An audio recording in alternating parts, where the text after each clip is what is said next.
Hello traders, and welcome back to our Q's analysis class on Monday, July 23rd of 2012. Hope you all had a wonderful weekend and you are all back in the game ready to analyze your Q's daily chart here again today.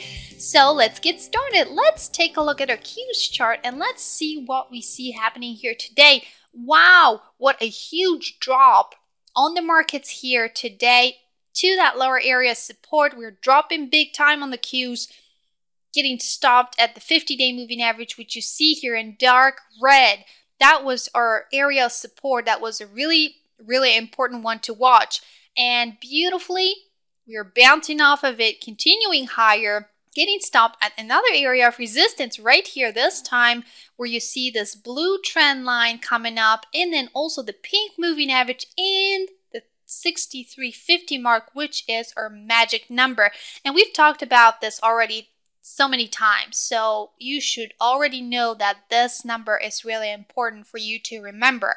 Hope you all had this little trend line on your chart over 6350, because that's a significant number for you to pay close attention to. And then the other thing is that, as you can see, we have a rising wedge formed on our Q's chart right here, and we are outside of that rising wedge heading lower, which means that we are continuing to the downside but facing some areas of support at this point in time. So what you need to do here tomorrow is watch those areas of resistance that I talked to you here a second ago, and I showed them to you, as well as watch that lower area support that we are bouncing off of here today, which is at the 50-day moving average right at 62.96. Also, if we do ever go lower tomorrow, pay close attention to the low of today, which is at 62.51. If we do ever break through that one, we could be in trouble. And then if we do even break through it and then close below it, wow, we could be bleeding big time to that next area of support down here, 61.68. So this is another significant area of support that I want you to pay close attention to, 61.68. Put a trend line over that number and watch it carefully and really closely once we get closer and closer to it.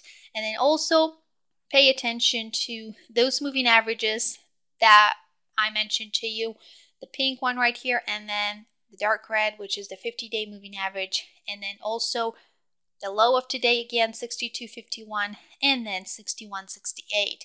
And then let's take a look at our MACD. The MACD is still above the zero line, which means that we're still in the bullish territory according to the MACD at this time, but pointing south. So we're getting closer and closer to the zero line. And then if we do ever cross back to the downside through the zero line, we would enter into bearish territory, so things could be bearish at that moment. But we're still hanging in there. We're still slightly above the average, pointing south. This is a really nice confirmation. So we're going south here on our chart, and then we're pointing south on the MACD. So that's a pretty nice confirmation. And then we're also trading on a pretty significant volume here today, above the average. So that's very important. That's what I like to see, and hope you do see the same thing. All right, yeah, so that's all that I have for you for today. Hope you enjoy the class. Safe trading to all of you, and I will see you back in class tomorrow.